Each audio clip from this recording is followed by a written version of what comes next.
The Madagascan miracle drink? An anti-coronavirus tea made from the plant Artemisia annua. The Madagascan president says it works. I'm convinced that history will prove us right. 2 people have been cured. I can't wait to see what it can do next. The herbal ingredient of the drink is medically proven to be effective against malaria. Now it's being distributed for free on the island against COVID-19 and shipped on bulk to other African countries. Is traditional medicine the answer? It's what many Africans turn to when the next clinic is far away. But the World Health Organization is yet to prove the efficacy of the plant. Some doctors say untested herbal brews could be a risk rather than a remedy. As pharma giants around the world race to find a cure for the coronavirus, Madagascar says it already has one. But there's heated debate on social media. Africans accuse the West of being condescending towards their faith in traditional medicines. Ghanaians also say they have a remedy. DW's Isaac Kaletsi reports.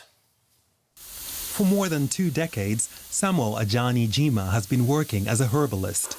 He says he turned to herbalism after his wife was cured of an ailment by one of his concoctions.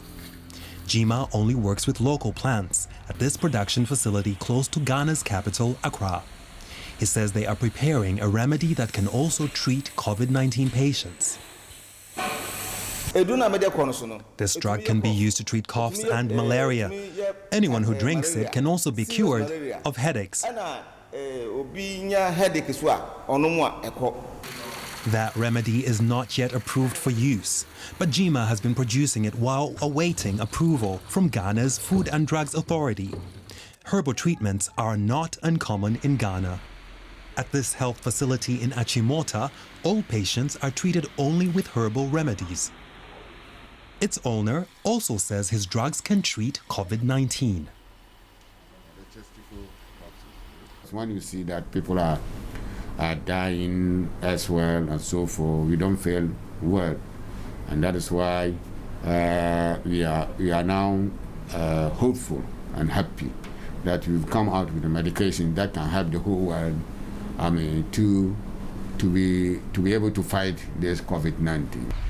Ghana's Food and Drugs Authority says 33 herbalists have submitted remedies for COVID-19 for drug approval. None of them has been approved for use. There are a lot of speculations around. People are saying all sorts of things, but none of them is backed by scientific evidence. And FDA requires absolute sound scientific evidence to be able to register, give any product market authorization. Ghana's Medical Association also advises against herbal remedies.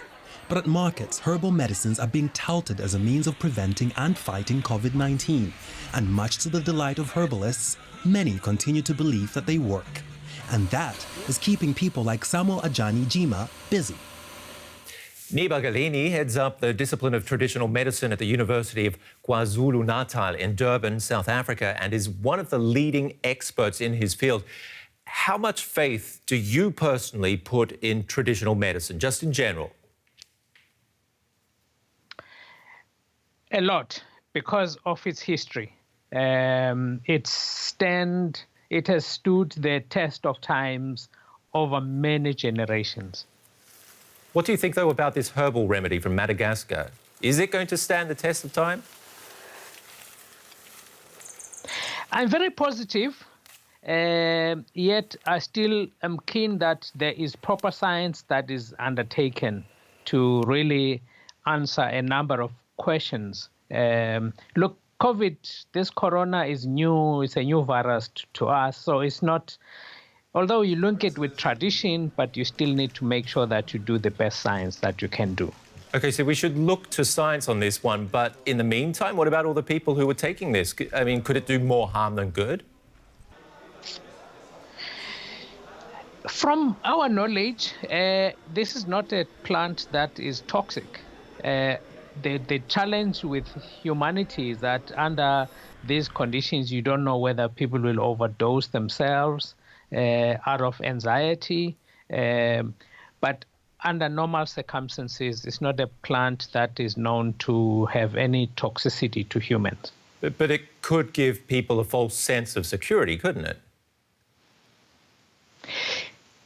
Clearly, because we don't have evidence, it's just people are relying on traditional knowledge that this thing has been used in many years ago to fight colds and flus. That's the only thing I can say. But what if people take it? They should still make sure they're social distancing, for example, that they still take precautions and don't let down their guard. No, definitely. Look, there are two things here.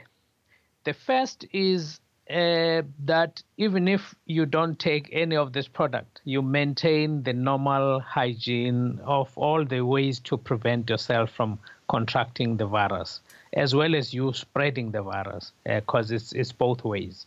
So that is important, and hand washing and all the preventative measures that we know. It's a false thing to assume that there is a cure, and then people may take they might go off guard. Secondly, this is a traditional medicine. Under normal circumstances, they should be prescribed by your traditional healer who looks after you, even if you have side effects or other things that they must be looking after you. So it's not something that you just, prescribe for yourself. Sure. And also just administer to yourself with no one supervising what you are doing, even your medical doctor for that matter. Tell me also, medicinal plants are not only used in Africa, also widespread across Asia. In Thailand, for example, they're used in modern hospitals. Are Western scientists looking for a cure in the wrong places? No, there are many pharmaceutical drugs in the market today that emanate from medicinal plants. And that's now look, where the difference is that what the pharmaceutical industry is helpful is that you preserve the environment. You don't have to chop many plants. You don't have to destroy much of nature because you synthesize this chemically once you identify what is the active ingredient, and then manufacture it, and you can do it in bulk and ship it to many places. However, these pure compounds tend to have side effects, much more side effects than just the normal plants. So, these are the things you balance in the work that we do. We'll have to leave it there. One of the leading experts in the field of traditional African medicines. Thank you very much. Thank you. Now to our science correspondent, Derek Williams, with your questions. I'm recovering and having trouble shaking the fever. How long are we contagious? There have been several studies on this, and they came to somewhat different conclusions. According to the Centers for Disease Control in the US, viral RNA can sometimes still be detected in patients for weeks after they've come down with COVID-19. But that doesn't mean that you remain infectious for that long. For healthcare personnel returning to work, CDC recommendations say at least 10 days have to go by after symptoms first appear.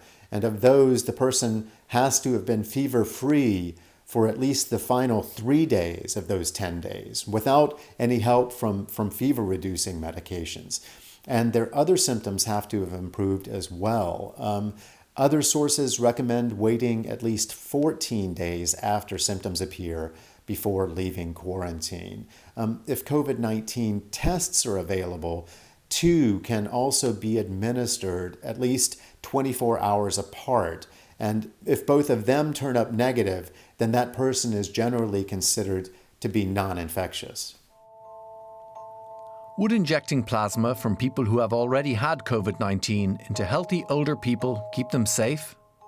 People who have had COVID-19 develop antibodies against it, and they end up in blood plasma, which can be donated. When injected into people who have an active infection, the plasma might help them recover. This type of therapy has been used for over 100 years to effectively treat a range of different infectious diseases. And in the current pandemic, thousands of patients have already received plasma transfusions from people who survived the disease.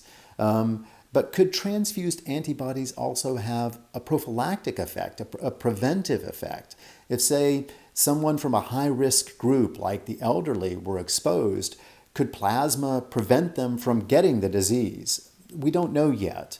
A long-term study led by researchers from Johns Hopkins University is looking into the idea, but it'll take a while to get the results. It's only slated to conclude at the end of 2022. What happens if you just rinse your hands well with fresh, clean, running water? Could you wash any virus off your hands with water alone? This question is actually a lot more complex than it appears at first glance. And to explain why the answer is no, I'd have to give a long lecture on how soap works and talk about the chemistry of what are known as surfactants. Since we don't have time for that, suffice it to say that you can think of SARS-CoV-2 as being sticky, so water alone won't do the trick. Soap basically makes any virus that's clinging to the skin on your hands or caught in its folds soluble in water, which has to happen for the virus to be washed away.